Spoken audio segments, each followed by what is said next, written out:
Hi everyone! A quick reminder, I'm Aviva Rosenschein, Camera's International Campus Director. And all of you here today are part of the 14th Camera Fellowship cohort. But after you finish a fellowship and finish university, what are your plans? Some of you may already know or have an idea, and some of you are still thinking about it, and that's fine. Those of you who may know might end up changing your plan. But I think you'll find it interesting to hear from some of our alumni. Just through the fellowship alone, we've worked with approximately 300 students.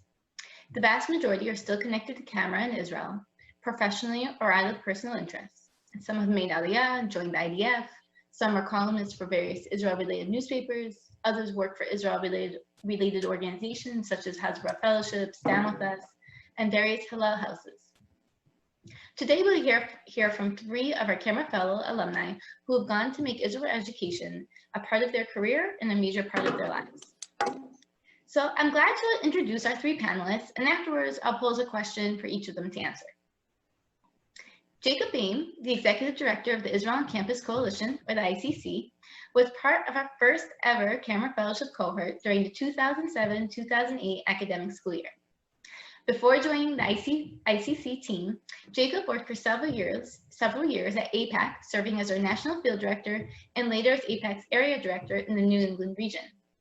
It's very exciting to have someone who was there with camera from the start of the fellowship program and is now leading his own pro-Israel campus organization, which provides support to all the other US-based Israel on campus related organizations, including Camera on Campus. Eliana Rudy has been working as a professional journalist for the last 6 years and made Aliyah in 2015. She was our Camera Fellow during the academic school year of 2011-2012, and during our inaugural year of the Camera on Campus Coalition program, founded an Israel activist organization with Camera's help called Claremont Students for Israel.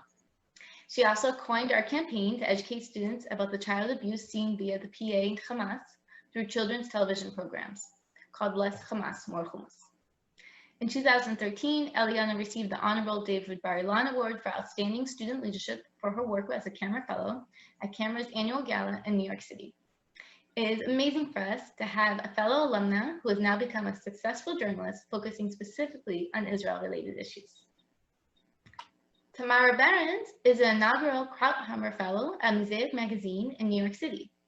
In 2016, Tamara first started working with camera via her Israel Society at King's College London University after it began receiving support for camera via our Camera on Campus Coalition. It was one of the first 2 universities in the UK to become part of the coalition after the program was expanded outside of North America.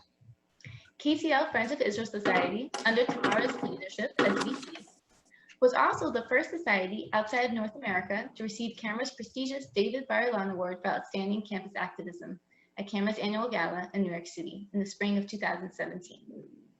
From 2017 to 2019, while she was completing her last 2 years of university, Tamara served as one of our first Camera UK campus associates, helping to expand our presence throughout the UK and covering some of the most explosive stories within the university setting. We are thrilled to have our former colleague now writing for such an influential magazine as Mosaic. So Tamara, tell us how your activism at KCL in London helped you to jump across the pond and begin writing for such an acclaimed American-based organization.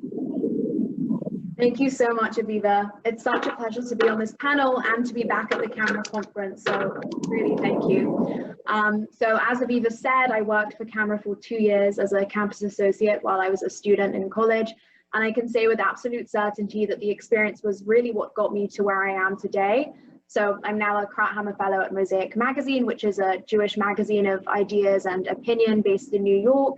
And I also freelance for other publications in the UK, the US, and occasionally Israel also. So I'll start by talking about my experience on campus. So I began my undergraduate degree in London, England at King's College, and I was under no illusions that my campus would be pro-Israel. There had been numerous incidents against pro-Israel speakers, and the Jewish community was very demoralized. But nonetheless, I was completely unprepared for just how bad things would be.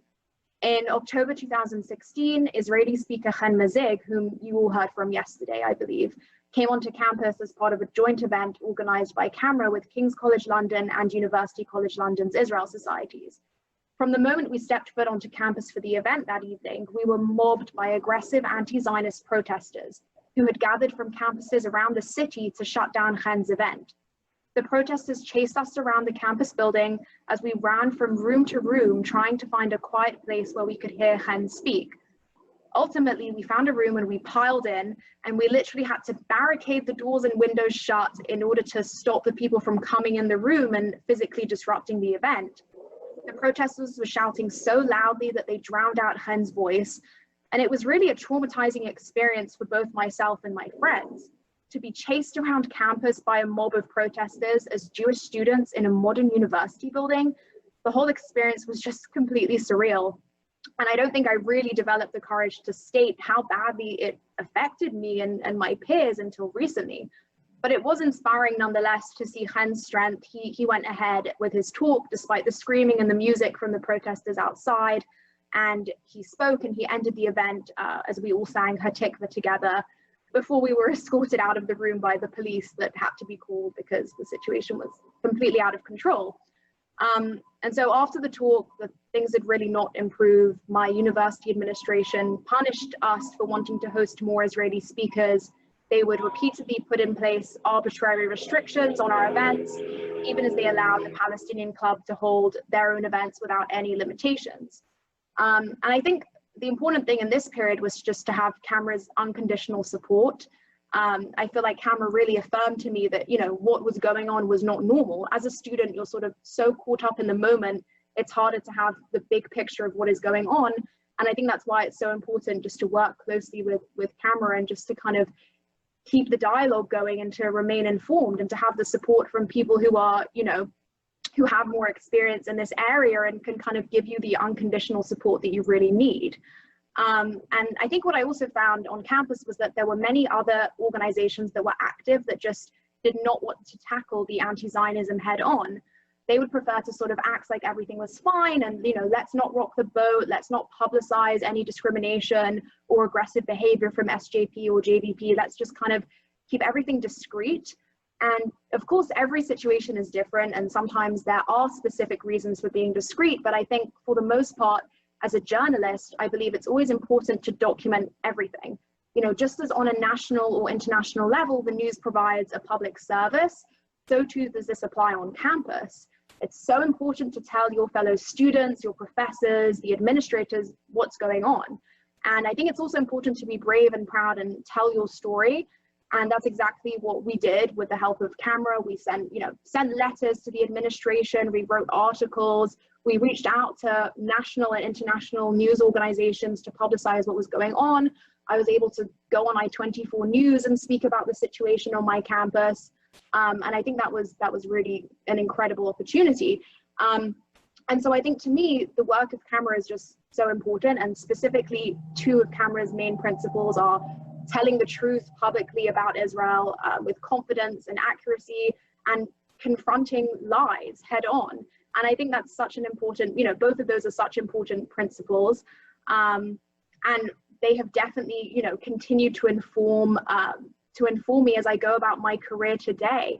So earlier this year, I wrote a piece of investigative journalism about anti-Zionism at Columbia University specifically. And Columbia has a very long tradition of anti-Zionism, both among professors and students and organizations that are involved around campus. And what I uncovered was a lot of complacency, unfortunately, on the part of Jewish organizations. And I was a little worried about stating this openly, but I think ultimately it was my training as an activist working with Camera that kind of empowered me to, you know, stand up for the truth and to kind of report things as accurately as I could and to contribute fully. And I think it's just a principle that I've really carried through with me to today, that no matter how difficult it is, it's always important to speak the truth and to discourage people from being, you know, innocent bystanders and just allowing things to go unpunished. And so I would definitely say that my activism at university prepared me for my career more than anything else. I had to grow up very quickly and face up to the difficult realities on campus. And I was just so grateful that I had Camera by my side at every step of the way. So, you know, I want to take this opportunity to say thank you publicly, and I would encourage all of you to make the most of this incredible opportunity that you have been given. So thank you. Wow, thank you so much, Tamara. I mean, I remember what happened with Chen. It was such a harrowing experience. It's kind of shocking, even as you relate it, that it actually happened. And I think a lot of people reasonably would walk away from this, this type of activism. It's not necessary for them to have to put themselves through so much stress. And I think it's pretty admirable that you took it, you continued with it, and then you've made something more of yourself with it by really helping others. If you haven't seen the piece on Mosaic, we can send it to you. We have a snippet of it up on our blog, but it's really an excellent analysis of Columbia University. So something we can share around with others too. Thank you. Eliana, from what I understand, journalism wasn't originally a focus of yours while you were studying at the Claremont Consortium. So what happened? How did your experience in college yet get you to where you are now, an Israeli journalist providing a glimpse into real life in Israel, as well as still covering the challenges facing the diaspora community? Oh, did you hear everything? Absolutely, Eliana? that's absolutely correct, Aviva. And I did, yes, I did. Okay. And what you said is absolutely correct. And I just want to mirror what Tamara said, that I'm very grateful to be speaking on this panel with such amazing speakers. And I also would like to mirror the sentiment that what I experienced and the opportunities that I received because of the Camera Fellowship have absolutely gotten me to where I am today. So first of all, thank you. And I guess I can start the story, my journey to where I am today, starting when I was 17. And you're right, it didn't actually start with Israel, specifically Israel activism. It started with science, actually. When I was 17, I went to the Technion, which is a science-based university in Haifa, Israel. And I went there and to work in a laboratory for the summer. I basically thought, you know what? I want to put something on my resume because I wanted to be a pediatrician back then. I want to put something on my resume, science-based, and I'm Jewish, so eventually I'll have to go to Israel. So I thought, okay, I'll check out this program and see how I like science. And what I found there is that I do like science, but I love Israel.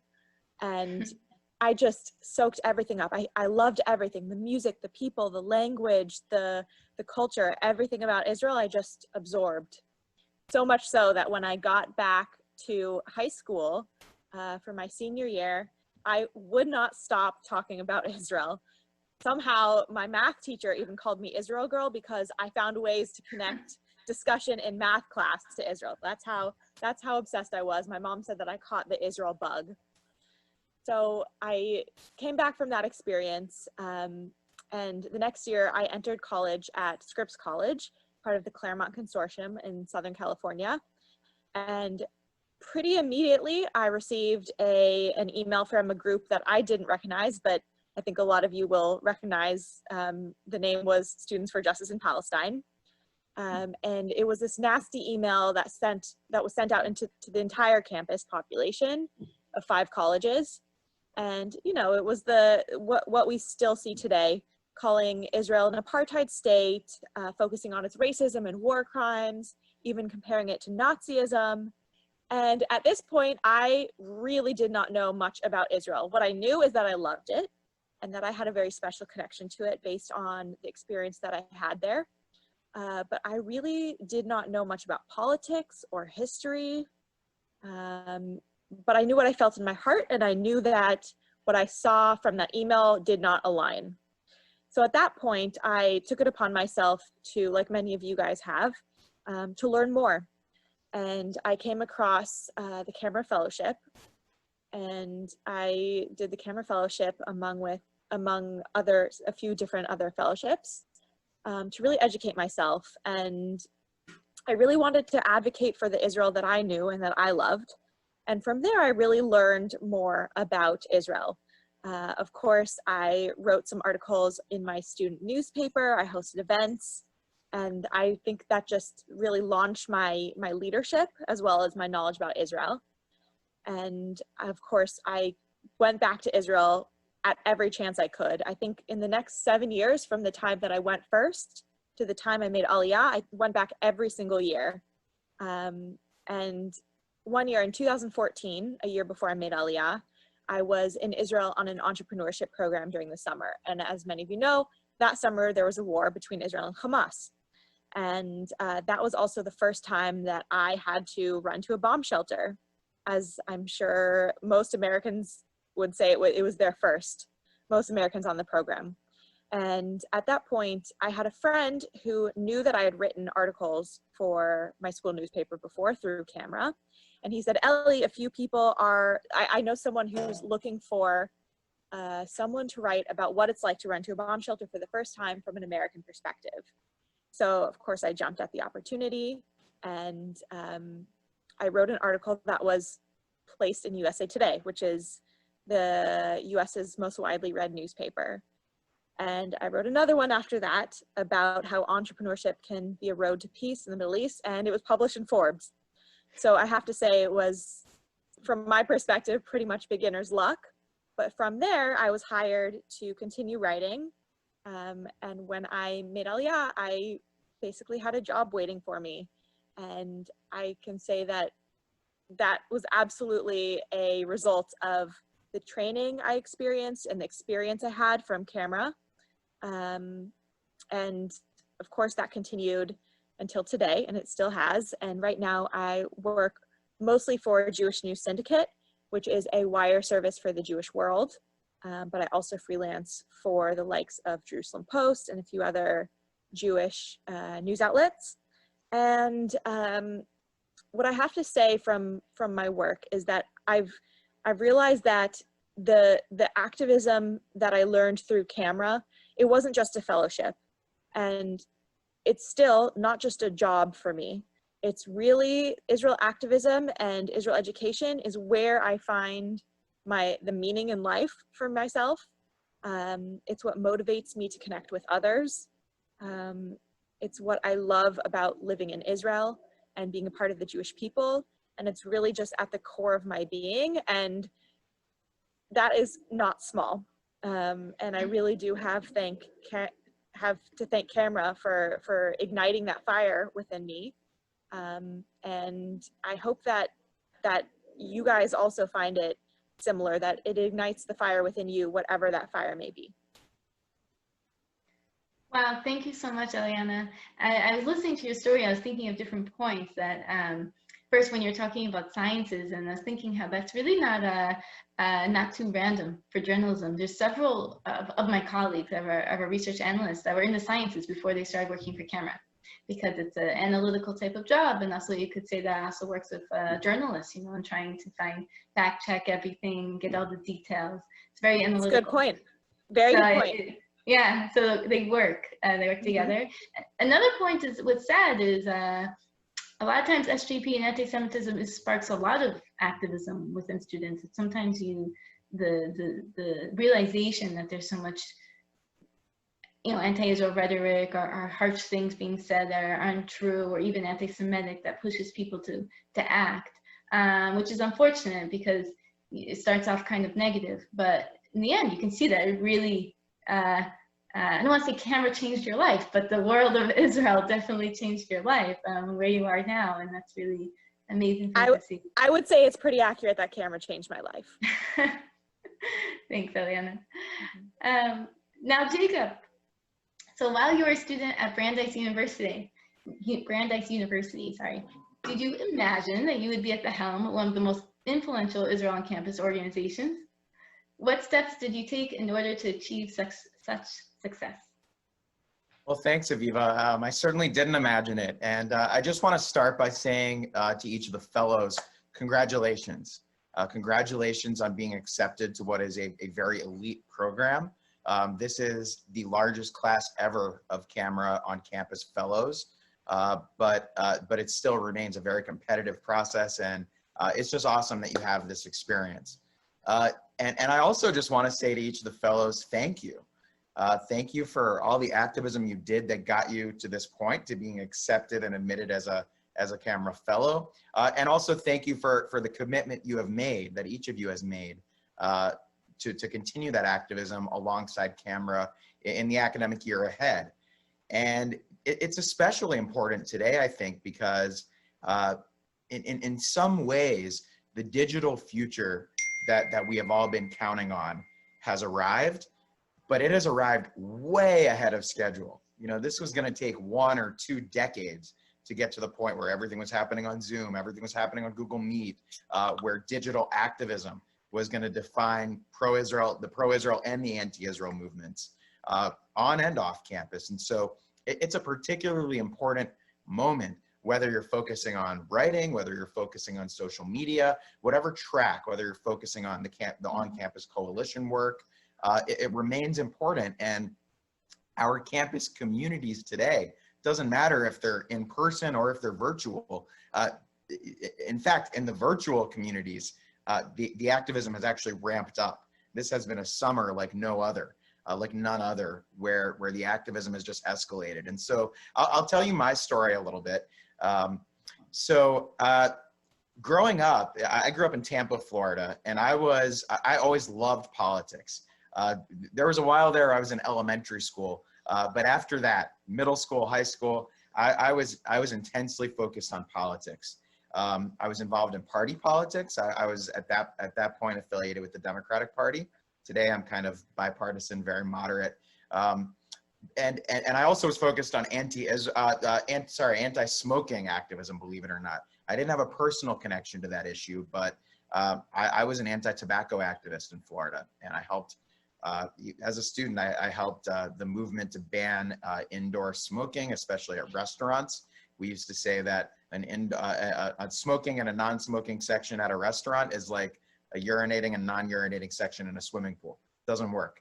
But anyways, so I was in my senior year of high school, and I had always been very interested in activism, and I had always been very, very interested in Israel. I attended Camp Ramah Darum in Georgia, in northern Georgia, as a kid, and meeting our Israeli shlichim from the Jewish agency who were working there, and meeting my fellow Israeli campers. I almost kind of felt guilty. That was the place where I built my Jewish identity, and I started to identify as a member of the Jewish nation, a member of the Jewish people, not just seeing Judaism as a religion.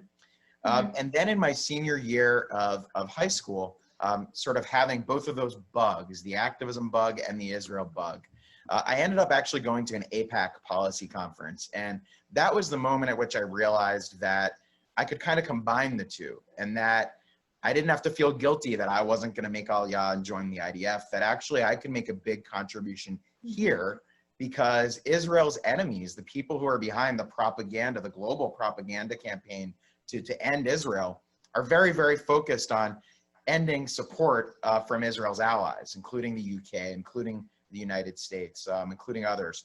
And so I realized I could make a big contribution here. Then I ended up going to college, and I went to, as Aviva said, I went to Brandeis University.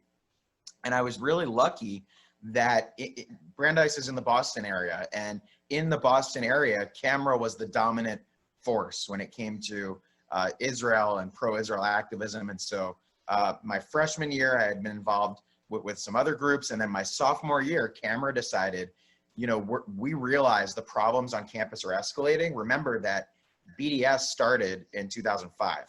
And so during that 2005-2006 academic year, Camera said, we're going to start this camera fellowship. And I was trying to think about it. I can't remember how I found out about it. There was someone working at Camera named Deborah Passner, and she might have reached out to me or something. I'm not sure. And she was really nice. She was like, at one point, Aviva's predecessor, I guess. And so anyways, I got involved. Myself and one of my best friends at Brandeis got involved, and we joined the Camera fellowship. And it was just an awesome experience. I got to meet Andrea Levin, who was like this superhero. Like, I couldn't believe I was meeting her. And we got some awesome training. I learned how to write. That was when I really learned persuasive writing for the first time. And I still think about my camera training when I'm writing op-eds today. Although in my role today, I try to stay more behind the scenes. I try to stand behind our work and not in front of it. And I learned also a lot about activism because Camera was kind of the dominant pro-Israel force in that region.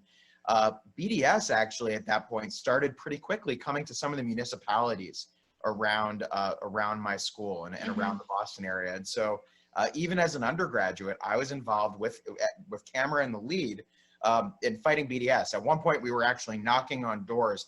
I think it was in Watertown. I can't remember which town it was, Aviva, but there was a town that was considering actually like a BDS. It was a BDS referendum, not on a campus, in the municipality. And so I was with camera knocking on doors, surveying people and opposing it. And it was a really meaningful experience to me. And so I stayed super involved with camera throughout my college years.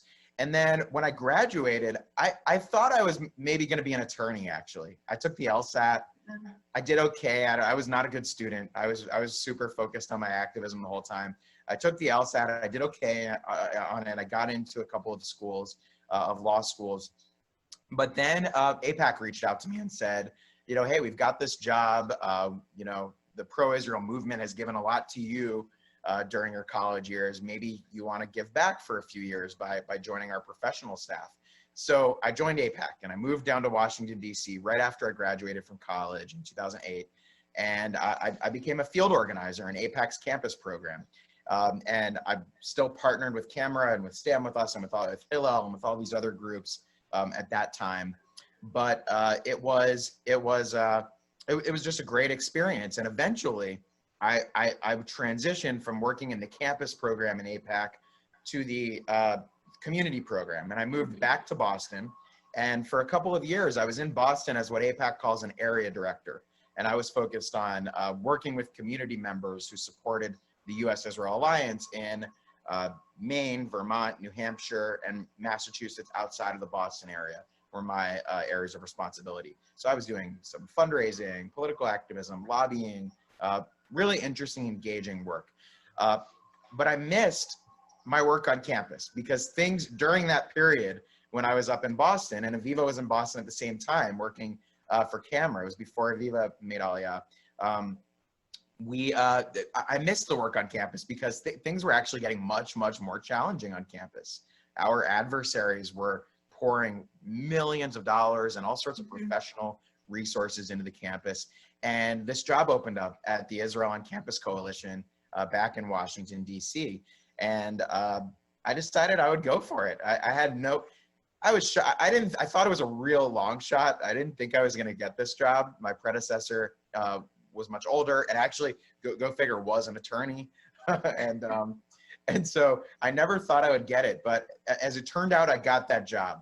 And as a sign of my connection with Camera, the very first sort of official meeting I had before I even went on the payroll at ICC was with Aviva at a hotel in Boston. We met in the lobby of the hotel where the Boston cream pie was invented, as a matter of fact. We didn't eat it though. We didn't have the pie, but it was a great meeting. And so today, here we are, and I'm fortunate enough to lead the Israel on Campus Coalition at a really interesting and important time for our movement. Camera today is so much more on campus than it was back then. Today, Camera is involved in every aspect of pro-Israel campus organization, and we have the privilege of working really closely together. And what I would say is that as each of you, the fellows, you think about sort of your horizon, there are a number of ways that you can be really, really supportive of Israel and the U.S.-Israel Alliance or the UK-Israel Alliance, or to fight the global delegitimization movement generally. You can certainly do what Aviva and I have done, and you can become a pro-Israel professional. Those opportunities are going to continue to grow, I think, as the challenges continue to grow.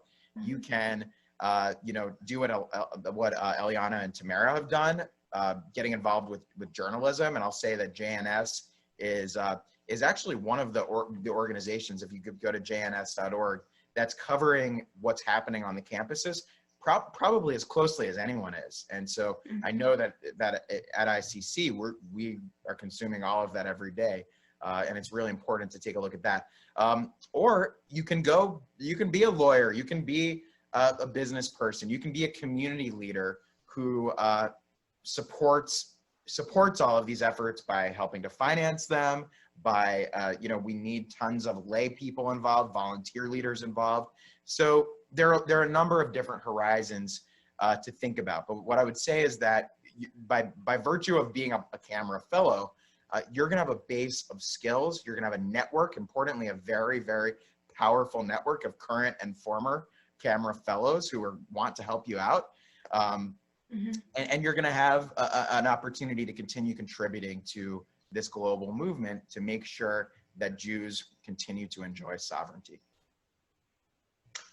Thank you, Jacob. I think your story is really, really quite inspiring, and it's really interesting to see, what you decide to do in university. And you also started off Tamara and Eliana, where that can take you. You don't realize that the decisions that you make when you're younger can really change your whole career, your whole lives ahead.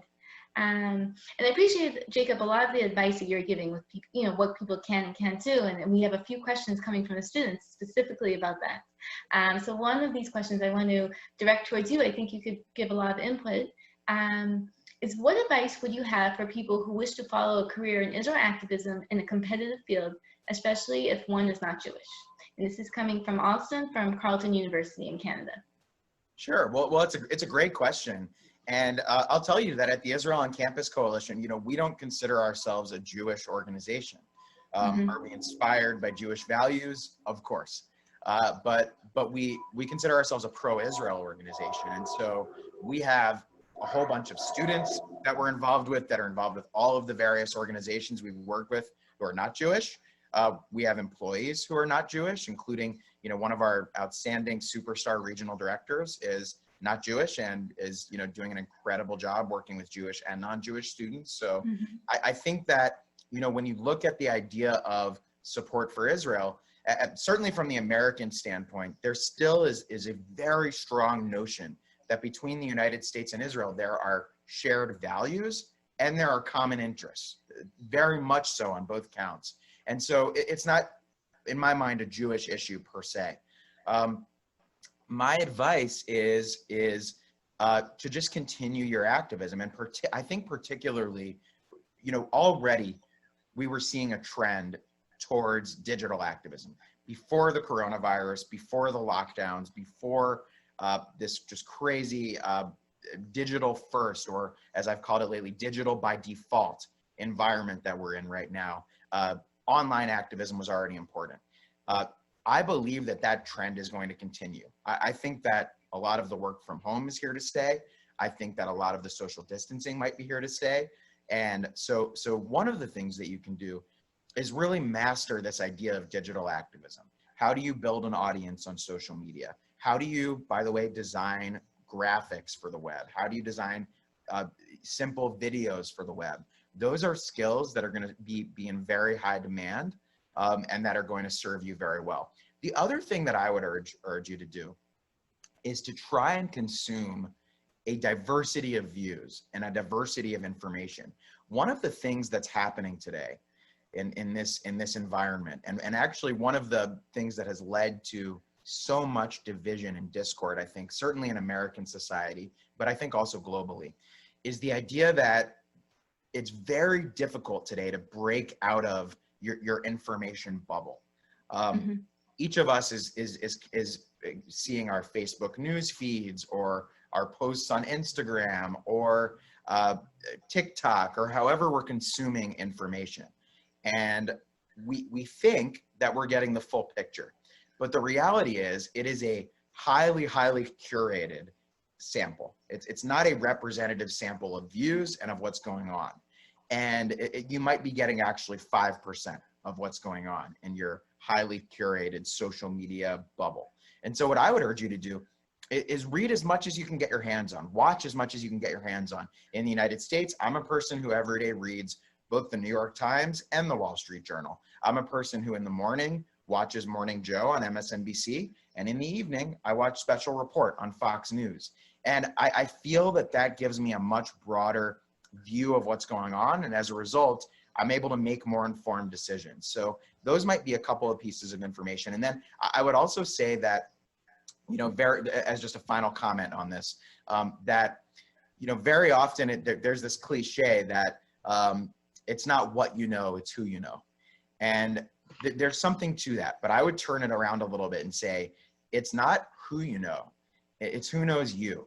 And relationships remain really, really, really important. And so, very often when we are hiring an employee at Israel on Campus Coalition, the way they get to us is that people on our leadership team either have personal relationships with those individuals, or someone we have a personal relationship with whom we trust recommends that individual. So even in this digital first, digital by default world, relationships matter. Thank you, Jacob. Thank you. Really appreciate it. And for Eliana and Tamara, we have a question about journalism that I wanted to ask for both of you. What advice do you have for current students who are just deciding that they're interested in journalism as a career? And what can we do now to prepare ourselves to break into that field and distinguish our voices in the midst of so many others? And this is from Darren from Washington University in St. Louis. Great. Should I start? Sure. Okay. So what I'll say first is you need to have a little bit of chutzpah to break into the field. You just gotta just try. It could be as simple as you having an idea for an article pitch and find a news outlet that you want to connect with and send them a pitch. Go and find the editor's email. It's always accessible on their website, and send a simple pitch. The worst that can happen is they say no or they don't respond. But if you email them, perhaps with a writing sample, or you can even come with a written article to start, that's a great way to start. And they say the hardest part of starting is starting. And I would agree with that. So just got to have a little chutzpah and reach out, have a bit of grit. And I would also say, and this connects to the last question, which was, if you're not Jewish, use who you are, your identity to excel in whatever field it is. I think if you are able to bring your authentic voice to either your writing or your work, whether you're Christian or a person of color, so if you have a disability, LGBTQ, whoever you are, use that authentic voice, because we're in a time now where it's not only celebrated to hear people's voices, but it's so needed, so necessary. Thank you, Eliana. Tamara, do you have anything to add? Yeah, sure. I mean, everything Eliana said, I think is really important. You have to have a bit of chutzpah. But just, speaking to what Jacob was talking about with kind of the technological revolution that we're really seeing today, where everything is so online, I think also using that to your advantage. Obviously, print journalism still exists, but it is slowly dying, unfortunately. But that does mean, however, that there are a lot of, a lot more online publications that have existed than ever before. And I would say, reach out to as many places as possible. And absolutely, starting on campus is a really great place to start. I think for me, part of my identity was like a campus activist. That's what I was doing. That's what I knew. And I used that to my advantage, both in my work for camera and, as I touched on other topics other than Israel, like I kind of focused on the campus as my home and as what I knew and what I was able to analyze and market to publications that wanted to know about what's going on campus. Like, it's a huge topic worldwide, specifically in North America. And so I would say, use this fellowship, take as many resources as you can, take advantage of the resources Camera is offering you, and kind of harness your identity as a student. There's so much there. Being a student is, this is the perfect way to kind of market yourself as a journalist and write what you know, is what I would say. Thank you. And we just have a couple, 2 minutes left. So just in terms of last words, I think most of you would agree, maybe all of you, that things have gotten a lot more challenging on the campuses than when we were all there, this last year especially. So what's one piece of advice that you would give to students currently enrolled at university that could help their activism in this coming year? And Tamara, we can start with you and then just go along the line to Eliana and Jacob.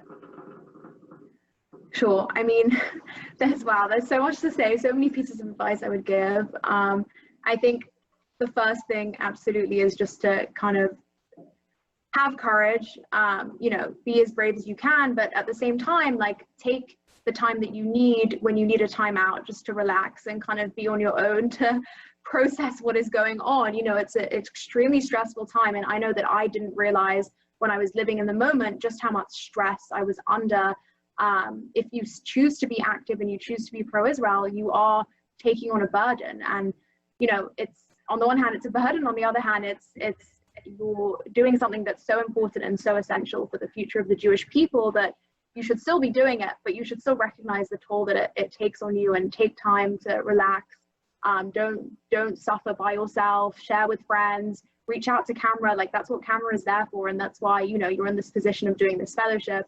Make sure you're communicating with your campus professional and reaching out to them, and just do your best, and just, you know, you're all doing an incredible service to the state of Israel, to principles of truth and honesty and virtue that, you know, we all believe in, and you should be proud of yourselves and kind of just, you know, don't put too much pressure on yourselves, but you should be very proud of what you're doing.